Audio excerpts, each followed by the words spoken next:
Hello বন্ধুরা, এখন আমি শিবম নায়ক পরিচালিত দ্য ডিপ্লোম্যাট বলে সিনেমাটা রিভিউ করতে চলেছি, যেখানে লিড রোলে আছে হলো জন আব্রাহাম, সাদিয়া খাদিব। এছাড়া সাপোর্টিং কাস্টে রয়েছিল রেবাতি, কুমুদ মিশ্রা, শাড়ি বাসমি এবং আরও অন্যান্য আর্টিস্টরা। ছোট্ট করে যদি গল্পটা বলি, তার আগে বলে রাখা দরকার এটা একটা সত্য ঘটনা অবলম্বনে সিনেমাটা বানানো হয়েছে, যেখানে গল্পটা বলছে হলো একটি মেয়ে একটি ছেলের ট্র্যাপে পড়ে পাকিস্তানে চলে যাচ্ছে এবং সেখানে তার উপর বিভিন্ন রকম অত্যাচার করা হচ্ছে এবং তাকে দিয়ে তার মতলবও অন্য কিছু ছিল। এই মেয়েটি দেশে ফিরে আসার জন্য কোনো রকমে ইন্ডিয়ান এম্বাসিতে যাচ্ছে এবং ইন্ডিয়ান এম্বাসি থেকে তাকে কীভাবে এই মেয়েটিকে যে দেশে ফিরিয়ে আনা হচ্ছে বা আলটিমেটলি ফিরিয়ে আনতে পারছে নাকি, সেখানে একজন ডিপ্লোম্যাট মানে একজন ডেপুটি হাই কমিশনার ওখানে কী ভূমিকা পালন করছে, যে রোলটা প্লে করছে হলো এখানে জন আব্রাহাম, ক্যারেক্টারটার নাম হলো জেপি, এবং সেখানে ফরেন এক্সটার্নাল মিনিস্টারের ভূমিকা রয়েছে হলো রেফাতি, মানে তিনি অভিনয় করছিল সুষমা স্বরাজের, স্বর্গীয় সুষমা স্বরাজের জায়গায়। তো তারা কিভাবে এই জিনিসটাকে প্ল্যান করে এই মেয়েটাকে পাকিস্তান থেকে ফিরিয়ে আনছে ভারতবর্ষে, এই নিয়ে সম্পূর্ণ গল্প রয়েছে। তার মাঝখানে কী বাধা বিপত্তি রয়েছে, এর থেকে বেশি জানতে হলে আপনাকে সিনেমা হলে গিয়ে প্রায় 2 ঘন্টার মতো এই সিনেমাটা আপনাকে দেখতে হবে। তো দেখুন, শিবম নায়ার তো ডিরেক্টর, তো শিবম নায়ার কিন্তু আমার খারাপ লাগে না তার কাজগুলো কিন্তু দেখতে। হ্যাঁ, নীরজ পান্ডের মতো অত ওরকম জিনিস হয়ে ওঠে না, বাট তার কাজ কিন্তু খারাপ হয় না।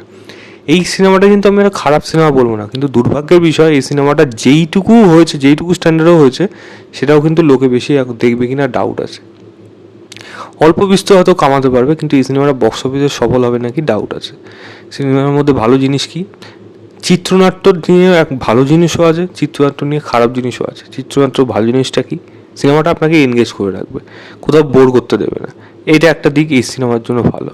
তবে চিত্রনাট্যের খারাপ জিনিস কি, এর মধ্যে ডিটেলিংয়ে অনেক অভাব রয়েছে, বা ডিপ্লোম্যাসি কীভাবে ওয়ার্ক করে, তার মাঝখানে কী কী মানে চাল দিতে হয়, কোথার থেকে কীভাবে ফোন হয়, কোথার থেকে কীভাবে সেইগুলো স্টেজ বাই স্টেজ কীভাবে কাজ করে, যেগুলোই সিনেমার মধ্যে দেখানো হয়নি, যেখানে চিত্রনাট্যটা কিন্তু এই জায়গায় গড়বড় রয়েছে।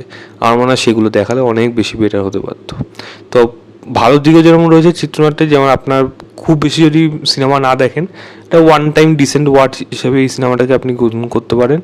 কিন্তু যদি কিছু ভেবে মানে অনেক কিছু ভেবে চিনতে দেখেন, বা অনেক সিনেমা দেখা এক্সপোজার আছে আপনার, তাহলে তখন ভাববেন হয়তো না, এর মধ্যে অনেক কিছু খামতি থেকে গেছে, যেটা গল্পের মধ্যে রাইটিংয়ে যেই জিনিসটা মেন বোঝা গেছে। দ্বিতীয় জিনিস, ভালো জিনিসটা কি বলবো এখানে, এটা আমি ভালো মন্দ মিশিয়েই বললাম। দ্বিতীয় ভালো জিনিস হল পারফরমেন্স। সাদিয়া খাতিব সব থেকে ভালো অভিনয় করেছে এখানে, এবং বিশেষ করে একটা জায়গা আছে, তার মাথাটা না এমন চেপে, দেওয়ালের দিকে চেপে তার উপর ফিজিক্যাল অ্যাবিউজ করা হয়। তো সেই সময় তার শুধু চোখের দিকে না, খালি ক্যামেরার অ্যাঙ্গেলটা, চোখের মুভমেন্টটা খালি দেখাচ্ছে, সত্যি দারুণ তার অভিনয় ওই জায়গায়। এবং সাদিয়া খাতিব যা কাজ দেখি, শিকারা দেখি, রক্ষাবন্ধন দেখছি, এখানেও প্রত্যেকটা জায়গা তাকে কিন্তু অনেক ইমপ্রুভ করতে দেখা যাচ্ছে, এবং প্রত্যেকবারই সে ভালো থেকে আরও অতি ভালো হয়ে উঠছে। তো সাদিয়া খাতিব যতটা দেখতে সুন্দর, যতটা মিষ্টি, ততটাও কিন্তু তার পারফরমেন্সও বেশ ভালো। দুর্ভাগ্যের বিষয়, তার সিনেমাগুলো বক্স অফিসে চলে না, বাট তার পারফরমেন্স প্রশংসাযোগ্য, সব থেকে ভালো অভিনয় করেছে। জনের যদি কথা বলি, জনের পারফরমেন্স আমি বলবো জন একটা ঠিকঠাক পারফর্ম করেছে। জনের ক্যারেক্টার না এক্সট্রা অর্ডিনারি কিছু করার নেই, এটার মেন ফল্ট হলো জনের ক্যারেক্টার রাইটিং যে লিক করেছে, মানে তাকে সেরকম ভালো ডায়লগ দেওয়া হচ্ছে না, সেরকম কোনো মোমেন্ট দেওয়া হচ্ছে না, জাস্ট একটা চেস সিন দেওয়া হচ্ছে যেখানে তার মানে হিরোইক ব্যাপারটা উঠে আসছে। তার মাঝখানে যে কূটনীতি যে করতে হবে, তার যে প্ল্যানিং, সেই প্ল্যানিংগুলো তার যে মাথার দিয়ে বেরোবে, সেগুলো না খুবই চটজলদি করে হয়ে যাচ্ছে। তার ক্যারেক্টারটা ভালোভাবে খেলতে পারছে না এখানে, আমার যেটা মনে হচ্ছে। পারফরমেন্স আমার ঠিকঠাক মনে হয়েছে। অন্যান্য পারফরমেন্সে যদি বলি, রেবাতি হোক বা শারিফ হাশমি, তারা ঠিকঠাকই অভিনয় করেছে, কুমুদ মিশ্র ঠিকঠাক করেছে। বাকিদের পারফরমেন্স নিয়ে আমি অত বলবো না, যতটা সাদিয়া খাতিব প্রশংসা পাবে। ব্যাকগ্রাউন্ড মিউজিকও এখানে ঠিকঠাক রেখেছে, একটা গান এখানে বেশি নেই, একটা না দুটো বোধহয় রয়েছে, তাও খুব অল্প সময়ের জন্য এখানে ইউজ করা হচ্ছে, যেগুলো প্রায় নগণ্যই ধরা যায়। এবং যদি বলি, সিনেমাটা যেইভাবে শেষ হবে, আপনার মুখে একটা হাসি থাকবে না, আপনি স্যাটিসফাই হবেন যে আপনি হয়তো যেটা চেয়েছেন হয়তো সেটাই পেয়েছেন। কিন্তু প্রবলেম হয়ে গেল এখানে, যেটা প্রথমে বললাম, চিত্রনাট্যে এই গড়বড়টা থেকে গেছে, যে গল্পগুলো রিটেলে যায়নি।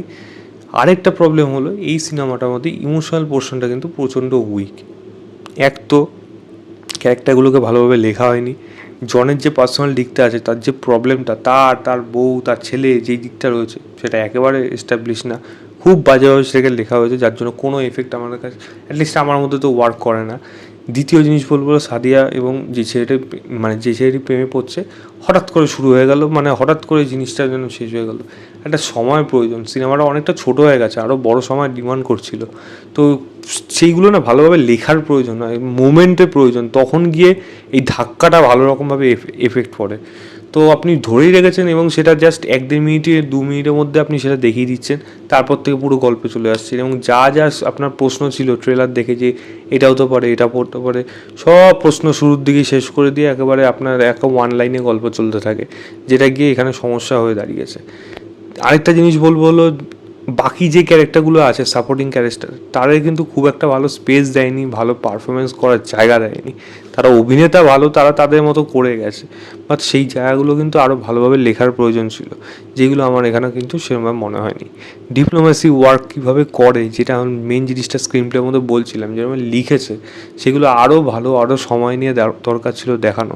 তাহলে প্রপার ইনভেস্টিগেশন বা প্রপার মানে ওয়ার্কগুলো কীভাবে করা হয়, কী কী বাধা বিপত্তি থাকে তার মধ্যে এই সময়ের মধ্যে করতে হবে, তো সেখানে ভালোভাবে টেনশনটা বিল্ড হতো।